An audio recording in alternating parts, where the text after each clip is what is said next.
Welcome back to E-Time's live coverage of the 2011 DesignCon from Santa Clara, California, the Convention Center, hard by the mecca of the National Football League, 49ers headquarters. Well, it used to be. Not so much anymore.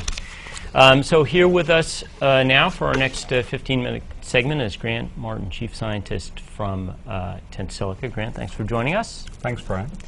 So you had a rather interesting near brush with a problem. You went to Russia recently and missed the airport bombing by a few hours in a different airport. When did you actually find out what was going on? I found out about what was happening there the morning when I was about to take off that afternoon for the flight. First a flight to Los Angeles and then the Aeroflot flight to Sheremetyevo in Moscow. But we did find out that it was at a different airport and that although the flight was delayed an hour, that there was basically no impact. Wow. So we went ahead on the trip and it was a very fruitful and useful trip to make. Oh, okay. So we'll talk about that a little bit, but that must have been nerve-wracking for a bit? A little bit until we found out what was going on, but the internet is pretty good at separating out details and facts from rumors. So in a few hours we were able to get a full, clear picture of the situation. So you've now been at Tensilica for about 7 years after coming from Cadence and Cadence Berkeley Labs. Are you still surprised that your CEO drives a Volkswagen? No, not really. I'm still driving the same car I was driving as well. He likes driving it, so. But he's actually, you said CEO, he's actually the Chief Technology Officer now. Oh, he is? Yeah. So you go away for 3 years and... We have a CEO from the last 3 years named Jack Gage. Oh, okay. So, but Chris is still extremely heavily and deeply involved in all aspects of technology and applications, including pushing our technology forward to the next generation. So he's still having a lot of fun. Okay, so you, I'm going to ask you that question in a second, but since you talked about technology, let's talk about technology and Tensilica technology in particular. You've been working for the last couple of years on baseband DSP architectures for Tensilica. Talk to us a little bit about that. We've found a lot of interest, especially as wireless is moving on to the new standards, or the relatively new standards of LTE, and then LTE advanced in the future. A lot of interest in applying our technology to build very high performance and specialized DSPs for advanced wireless standards. And I've been involved in that activity in helping get the cores designed and out to customers, and we're having a pretty good take-up of our baseband DSPs in those application areas. We continue to advance both the base technology and the kinds of DSPs and DSP functions that we can put on them, and I think we're making a lot of progress and people are very interested. One key difference in what Tensilica can offer is, as well as a high level of capability in the baseband DSPs, we still offer the ability for people to tailor them further to their particular applications and their particular algorithms and their own unique ways of solving and applying the technology, so they can still differentiate even though they're building on a very well-developed base that we offer. Yeah, that's always been your differentiator, which is customizable microprocessor cores, now moving into DSPs. What, I mean, you mentioned LTE and LTE advanced. The requirements on the design of the chip itself must be extraordinary for both power and performance. They are, and in fact that's another reason power and performance and optimizing power and performance is another reason to use an extensible DSP, an extensible processor as a base, because you can find particular ways of implementing algorithms using your own instructions or our advanced instructions that are very power economical. So this is especially suitable for user equipment, but it can also be suitable to get more performance out of the same silicon if you're doing a base station at various levels. So we think our technology has very wide applicability in the whole area of baseband, as well as in other processor performance intensive areas such as audio and other areas people have applied the Tensilica technology. So that's an advantage to VLIW, your sort of base technology? VLIW, but in doing wireless processing, audio processing, etc., there's also a fair amount of SIMD, of vector-type processing, and we offer that as part of the base technology as well. You can actually combine unique instructions, SIMD-style vector instructions, VLIW-style instructions, all in common base technology as you develop instruction sets built on top of that. So you are on a panel tomorrow, I think, moderated by my buddy, Ron Wilson. And the panel is called Who's the Designer of the Future? Which is sort of the $64,000 question, particularly if you put it in the context of the last 15 years of the evolution of design. Does that designer have an Indian or a Chinese name? Is he even a he? There are designers from every country, but certainly there is a profound growth of design, in particular in China and Greater China, as well as other parts of Asia. There is some design growth in India, although I would argue probably still more software development growth in India than a lot of hardware-oriented design. But China and Greater China is certainly seeing an increase in the amount of design activity that's going on there. Now, is that, so getting back to the designer of the future, that on the one hand, plus the fact that we're going to greater and greater levels of abstraction, how is that evolution going? Is it being restricted to particular geographies with advanced engineering academic institutions, or is it being proliferated to India and China and other places like that as well? I see advanced design going on in every geography that's doing design at all. There really isn't a differentiation.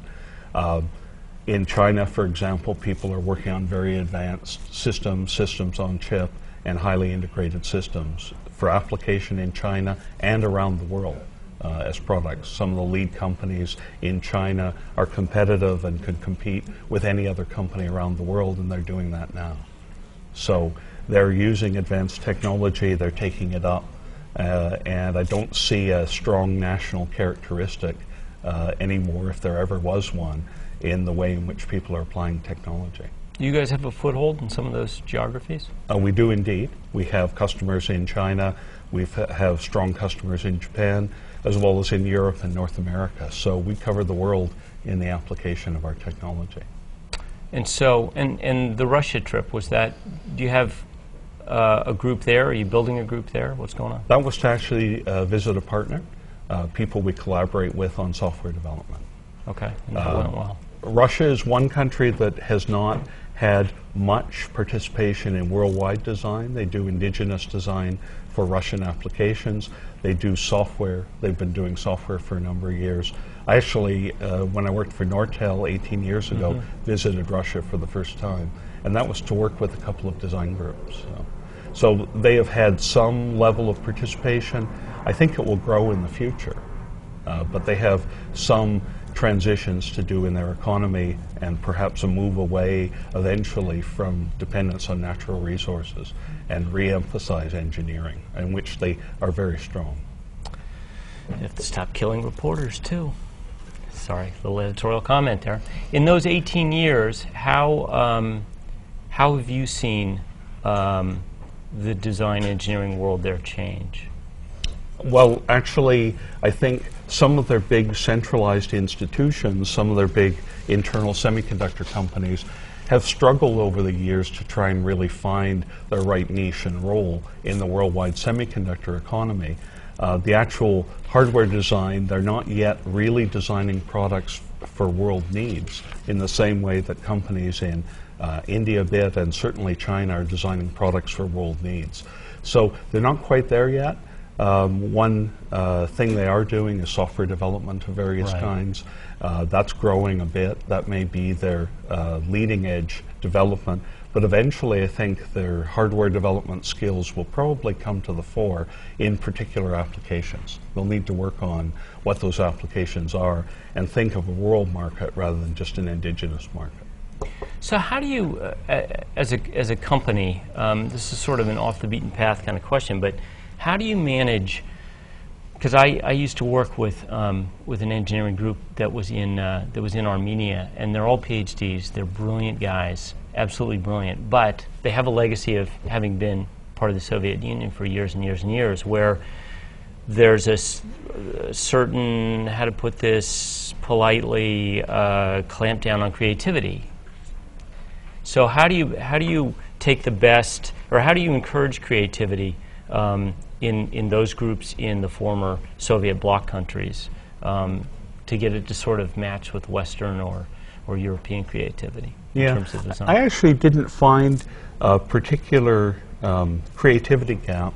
I think 18 years ago, 19 years ago, when we were working with companies in Russia, when I was at Nortel, the designers there had not been exposed to the most advanced technology. And when they were exposed to that, they were able to combine good creativity and design skills, and this was in mixed analog digital mixed signal design. They were able to combine that along with a mathematical rigor and an analytical rigor that perhaps is a little lacking in North America in terms of designers. So they actually combined that very well.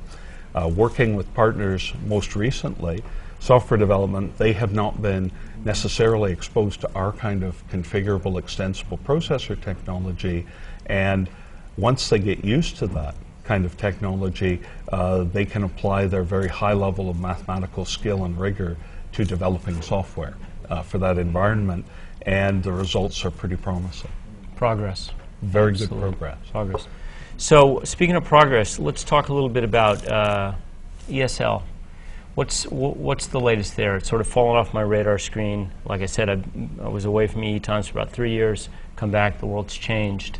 What are you seeing? The world's changed, but in the way that was predicted a decade ago. So more than a decade ago, I participated with some colleagues in an observation of the world on advanced SoC design called platform-based design, in which the theory was that people would design chips at a higher level, composed of subsystems. They would use more processors, they would model that, and they would provide models of those designs to software developers who would then use that as the basis for software development and verification. And today that vision is being realized. Every advanced SoC design, especially any multiprocessor design, is using a platform-oriented and a virtual platform-based design methodology to provide things to software users, software developers, so that they can verify their software and figure out its characteristics and optimize it well in advance of having the actual physical chip or SoC available to them. And that methodology is really playing out. Wow. It's great to see that there can be some predictability in our predictions. Well, interesting. Our prediction, some people said at the time we were trying to change the way people did design. We were actually just observing what some of the most advanced companies were doing. In fact, I was talking to someone, and we were reminiscing. Some of the people we were observing was what was going on in VLSI technology at that time, right. That later became part of Philips Semiconductor, and now there are probably still some vestiges of it in NXP. So I notice we're going to wrap this one up pretty shortly, but we have some viewers out there live, none of which are my relatives, I don't think, which is going to come home to haunt you. If you have any questions, you can shoot them at us through the handy-dandy chat feature that I should have coded up if you're watching it on eetimes.com, and maybe a function of the Facebook thing as well. Otherwise, we're going to, I'll keep one eye on that and sort of walleye out back to Grant and ask you, do you guys have a presence here other than your participation on the panel? No, we're not participating in this conference. We tend to specialize in conferences to do with application areas. For example, we'll have a strong presence in a couple weeks' time at Mobile World Congress in Barcelona. So if there's anyone out there who's going to MWC, I encourage them to visit our Tensilica booth there and look at demos we'll be having and find out a little bit more. And you have a very big announcement coming out Monday, according to Paula at Tensilica, and I haven't been able to check my email, Paula, so I don't know whether he can spill any sort of beans, but you do have something coming down the pike. There will be no bean spilling from me, but I can indeed confirm that we'll have some interesting announcements come out about ways in which our technology is advancing and will be used in more advanced ways over the next while. Is this your biggest announcement of the year, you think? I can't really say, but certainly the time frame and the application area makes it an important time of year for us. Good, good. Okay, so we're going to wrap it up with Grant Martin, Chief Scientist from Tensilica and all-around patient fellow. And we're going to take a little break now, and we'll be back with our next guest in about 4 minutes. Either that or you lost a thumb, and it's going to be 5 minutes. Grant, thanks. Thanks, Brian.